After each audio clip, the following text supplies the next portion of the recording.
Hello बच्चों, कैसे हो? Let us start with the next chapter. Why do we fall ill?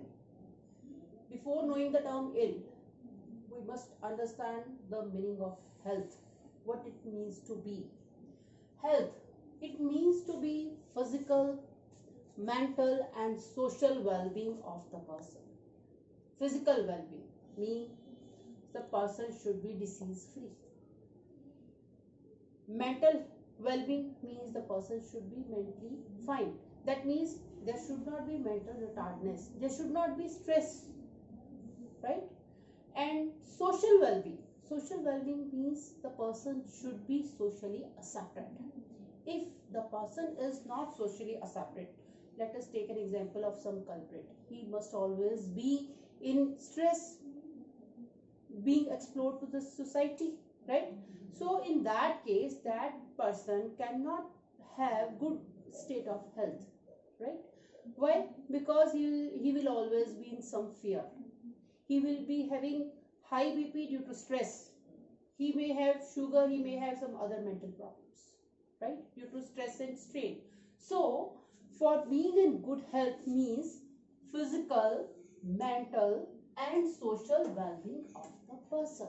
Okay, and after that we will come to know what is the meaning of term disease. I have told you about the health, good health. Now I will tell you about the disease. What is disease?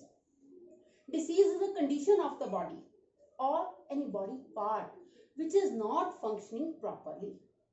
That means if some part of the body get disturbed, means kidneys are not working properly, or there is some problem in the heart of the person or the liver of the person, or some other type of organ may have any problem, that condition is called disease.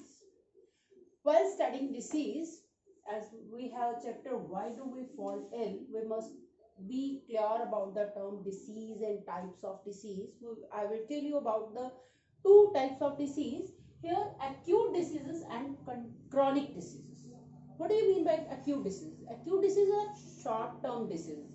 Short term disease means their duration is 4 to 5 days, like in cough and cold or in viral fever. We remain on bed for 4 to 5 days. After that we recover and we get in normal health conditions. That is the acute disease, right? Acute disease intensity is severe, means if the person is having 104 degree Fahrenheit fever, that person has to lay on the bed, can't go for work, right? That means intensity is severe in case of acute diseases. Then chronic diseases, they are long term diseases. जैसे आप लोगों के घर में होता है ना, नानी दादी, उनको होती है घुटनों की प्रॉब्लम, तो that is type of chronic disease because it is a long term duration disease, right? In this case intensity is not so severe, it is comparatively less than acute diseases.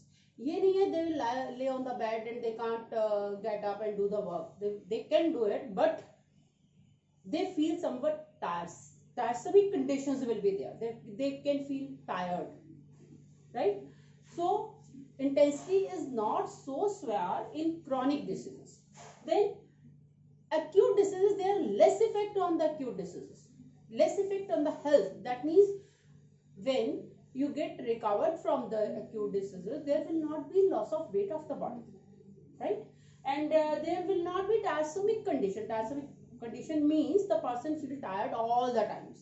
There will not be tiresome condition in case of acute disease. But in chronic diseases, there will be more effect on the health of the person. Like there will be loss of weight. The person feels tiresome effects of all the times, right? So these are the effects of chronic diseases. What are the examples of acute diseases? Like cough, cold, fever. These are the examples of acute diseases. And chronic diseases, for example, tuberculosis and cancer, right? These are the examples of chronic diseases. Okay, thank you.